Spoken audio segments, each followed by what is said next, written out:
Pirate Kings, Pirate Queens, non-binary monarchs of the sea. How's it going? How we doing? What's going on? I'm sorry if my voice is a little lower, hoarser than usual, but I've got another new leader as we ramp up to the release of OP09. Things are moving along a little slower than I'd hoped. Big surprise there. But very soon as possible, I'll be putting out the big OP09 by the data video with data-generated deck lists for the top 14 leaders, a full tier list based specifically on Easter results, and new data from OP Bounty. I'll keep the intro short here, but in case you are new to the channel, here is a breakdown of my process for these data-related videos. What I do is, whenever we have a new format coming out, I go to whatever source I have, in this case, One Piece Top Decks, Hirata on Twitter, and get as much info as I can, as many tournament topping lists as I can find, plug them all into a giant spreadsheet, and with that information, I am able to compute leader rankings, data-generated deck lists, a standard winning deck list for the leader, as well as other relevant stats to a deck, such as its cost curve, the number of 2K counters, the number of non-counter cards, blockers, events, triggers, relevant search targets, what have you, in order to give us the best snapshot of what we are picking up from as this new format, OP09 in our case, comes to our side of the world. If you enjoy this sort of thing, please stick around, leave a like. If you want more, if you want to know when that big OP09 by the data comes out, feel free to subscribe. And if you have any of your own thoughts on the deck that I am talking about today, if you have your own tech choices that you've included, if you have your own experience with the games you've played with this deck, I would love to hear them down below. Either way, this is Soccer Kingdom. Lovely to have you here. Let's get started. Now, our next OP09 leader is one that I didn't have the strongest reaction to at first, honestly, but find myself more and more interested in. The more I research him, the more games I play with him, the more I imagine bringing him to a tournament. Purple Black Luffy. This Luffy is a 4-life leader with a color combination I have very much wanted to see more of, since our other Purple Black leaders haven't had the best performances. And Luffy fits this combo perfectly with his 2 effects.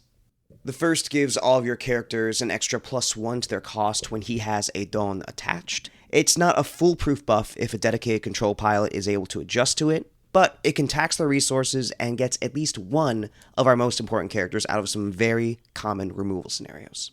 The main draw here, of course, is his second effect. When we send 2 or more Don back to the Don deck, we then ramp 1 active and 1 rested. You can think of this a couple different ways. Either a Don -2 becomes an unrest 1, or whatever card you minus with costs 1 less than what it says in the corner.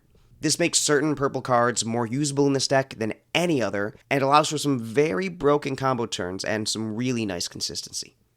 In the late game, we have the ability to play blockers and large bodies all at once, or we can abuse some of Purple's top end in ways other decks just aren't mechanically able to. The only real downside here is the fact that we are a 4-life leader. Part of the deck strategy can mitigate this weakness with a few tempo options, but some opposing decks will be able to exploit it beyond what we can manage if they hit us wide and fast enough. And Purple Black Luffy did manage to get a fair amount of standard battle and flagship wins with a CS top in the last month of the format. Being a new leader with 2 colors and a versatile playstyle, there were a lot of different cards used. Add the fact that I actually haven't been able to find the CS topping list into the mix, and the data doesn't give us as cut and dry a list as most leaders I'm going to be talking about here. But when I did end up making my usual adjustments for time and achievements for the lists that I do have, I was able to end up with this 32-card skeleton. I wouldn't even say every card here is a mandatory inclusion, but it feels like a good starting ground for what cards to think of first as you make your own build. Even in this skeleton, we have lots of Straw Hats, so the new Law Searcher will round out our hand, even if he only sees 4 cards. Plus, there's a good chance we'll be using that same copy more than once, if you know what I'm saying here. And early game, there are 2 characters we definitely want to see, first of which being Zoro. In any other leader, we play him for 3, then -1, add 1 back active. Basically, he is a 2-cost 5k when all is said and done. But since we can elect to return more than 1, we can send 2 to set off both Zoro's ramp and our leader's ramp. If we play him turn 2 going first, that is 5 Don we have access to in total, a 5k character with a 7k swing, or a 5k character, another Law, and a 6k with our leader's cost buff. Those are huge plays for turn 2. And if there's one time we absolutely want to ramp in this deck, it's turn 3 going first. Reason why, very soon. And on that note, Black Maria will also serve as another option for this initial ramp, one that we can still activate if we're playing against Teach, and she'll pop up in this discussion a few more times as well. And the other Straw Hat that we absolutely need to see is the new Frankie blocker. In any other deck, he would just be a Walmart version of Queen, since he requires Don -2 and to discard before we get our draw. But like Zoro, he shines when he is with his captain. Our leader ability pays for the -2, and we don't necessarily have to discard blindly on turn 2 or 3. A lot of games, you will not be playing Frankie on curve. Since he's a 4-cost, he is our ideal resurrection target with Moria, so your hand will hopefully be a bit more secure once we get to that point. Very often, we'll be discarding for counter, and if you either chain 2 Moria, or end up playing him from hand before the Moria turn, you can just block an attack, and then bring him right back, do it all over again. And since Purple-Black Luffy can make him into a 5-cost, he will then dodge Blue Law, Egghead Luffy, or any other 4-cost removal we might run into. And that is super. Also, just real quick shout out to Kazuki Yao. I'm just sad to see him go as the voice of Frankie. I'm happy that he's taking care of himself. Artists, take care of yourselves, but, he was such goop. He was just perfect. Perfect Frankie. Thank you, Kazuki Yao. Back to the deck. Now, the advantage that Frankie gives us, especially when we play him off Moria, is so helpful for what this deck does, that one copy of Onami from Star Deck 18 made it into the skeleton list, essentially just as a 5th copy of Frankie. Your mileage may vary on whether the lore power is worthwhile, since she doesn't have that same versatility as an attacker that Frankie does, but a copy or 2 proved popular, especially as time went on in this format. Once we hit turn 3, there is a good chance we'll be facing some pressure from across the table, especially if we're against Dofi. In the early and mid game, we need to be pretty careful with our life, to the point that we'll probably counter out of those early 5k, 6k hits unless our hand is just atrocious. And we need to manage our opponent's board. And that's where the 5-cost Sanji comes in. This is why that turn 2 ramp is so important when we go first.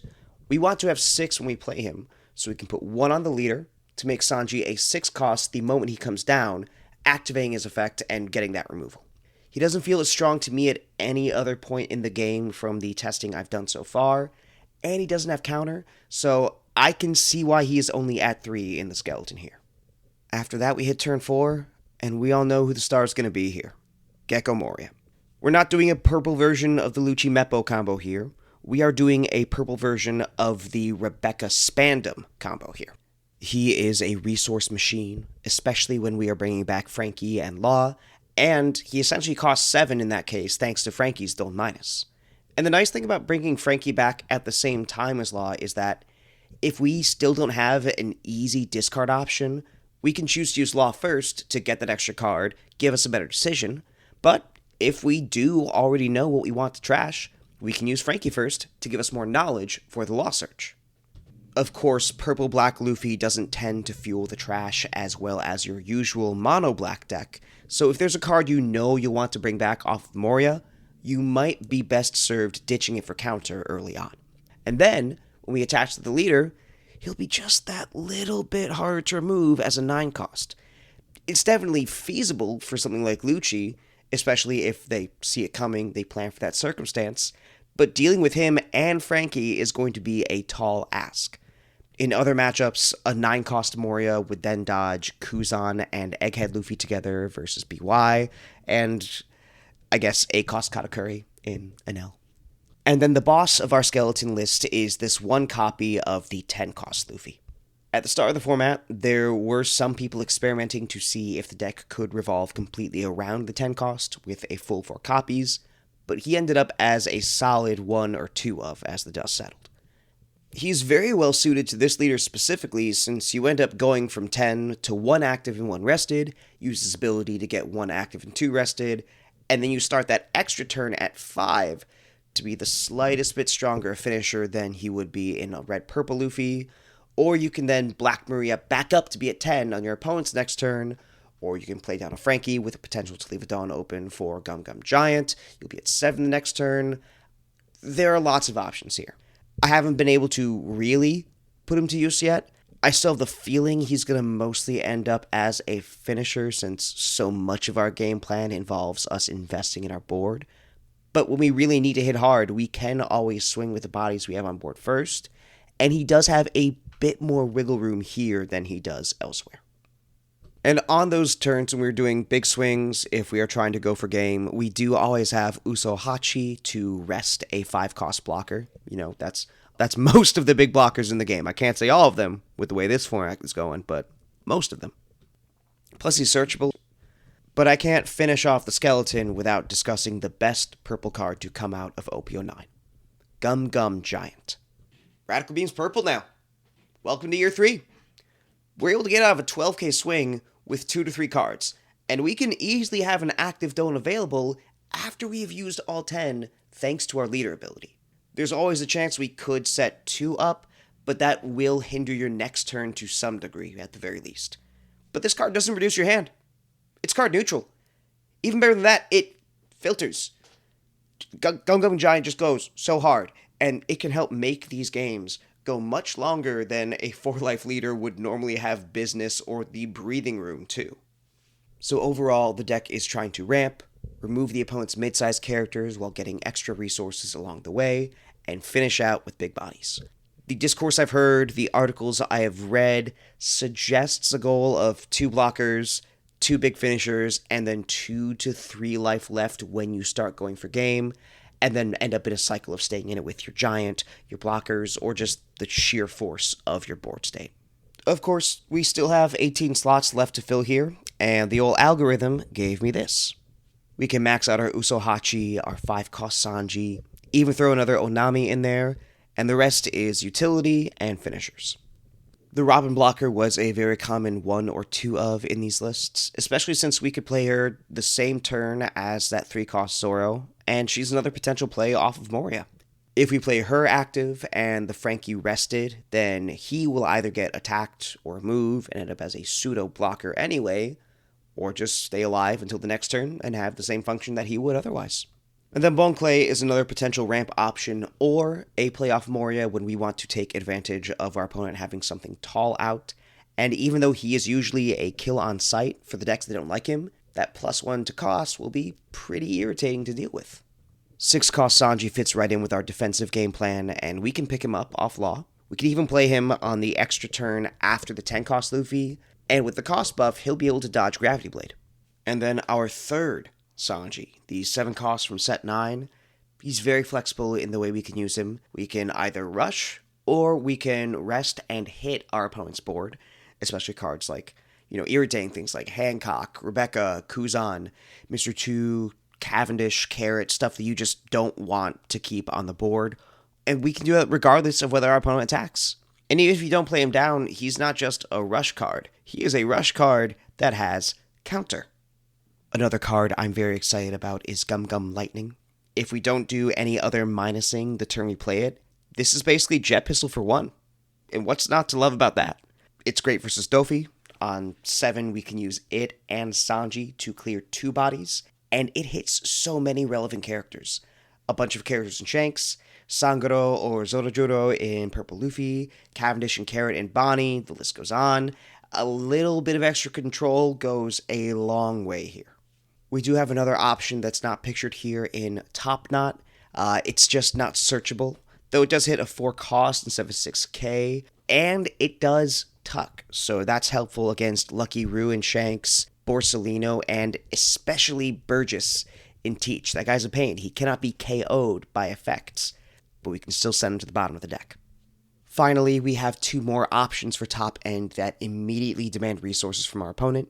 Most lists I found went more toward one or the other, but it was a pretty even split as to which one people prioritized more, so we have 2 each of 9-cost Kaido and 9-cost Luffy.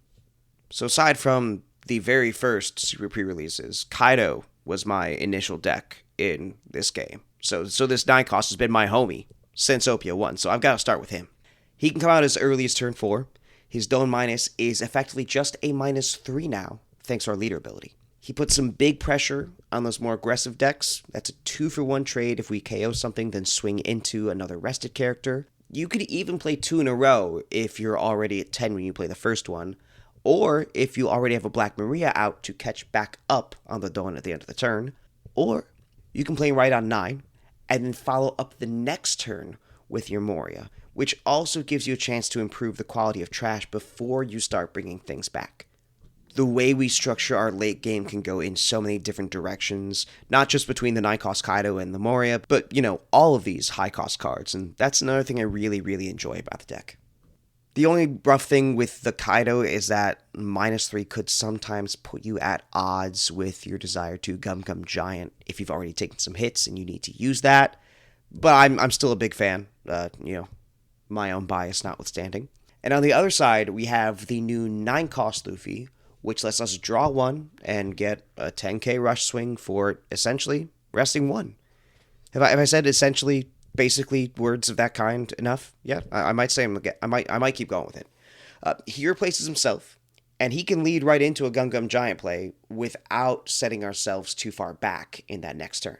Sometimes you're going to wish that you had Kaido for the KO option, but this Luffy's also searchable, and we want to make sure we have our top end. This deck does draw a lot of cards, but sometimes you just need something searchable to be extra sure.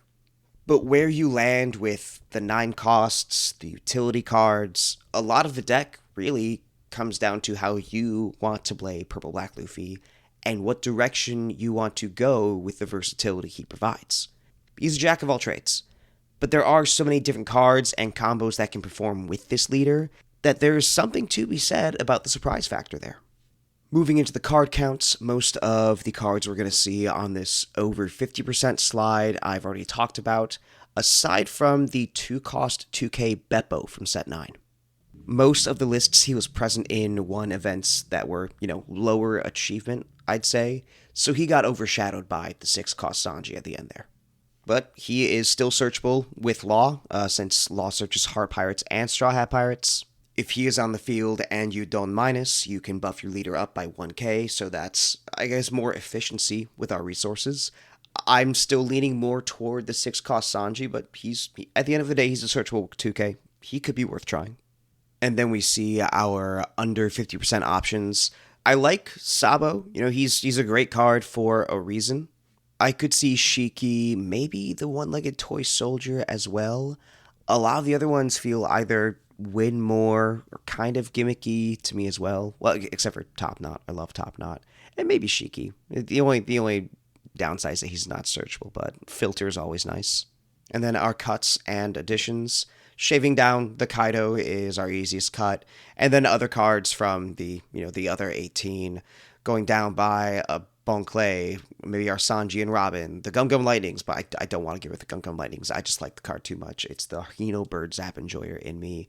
And we can go back down to 3 Usohachi. We could also add a third Kaido, go for the one-legged soldier or the Beppo, bring Sabo into play, buff up our 2-cost blockers, or even go further in the 10-cost Luffy direction if we either want to see it more consistently or we see more matchups, more game plans that we are a fan of where he's just going to come into play more often. But that is Purple Black Luffy. So far in this game, no purple leader has made me as excited as Kaido did back in OP01, but Purple Black Luffy comes close. And he does hit some of those same notes with his variable curve, that tempo and blocker aspect he's capable of. I'm also excited to see what other ways people can find to use him here in the West, and I hope to see him do as well as he did in the East. I would not be surprised if he gets a top at a tournament here, and maybe with a little bit of luck, some innovation, maybe he could do even better. But we will see how it goes in OP09. If you did enjoy this, please let me know by leaving a like. If you have your own thoughts, your own hot texts for Purple Black Luffy, your own thoughts on Beppo, any of these cards, please let me know down below. And if you want to know as soon as the rest of my OP09 content, the big OP09 by the data video is just coming out as soon as possible. I just got slammed this week, but I'm doing everything I can to keep this a priority. Go ahead and subscribe, turn the notification bell on. Greatly appreciate anyone who does so, anyone who supports the channel. But this is Sakura Kingdom. I am going to somehow simultaneously try to edit this and figure out outfit options for a headshot session I have on Friday, the same day as release. This deck has me inspired. I can do both. We got this, and I'll see you real soon.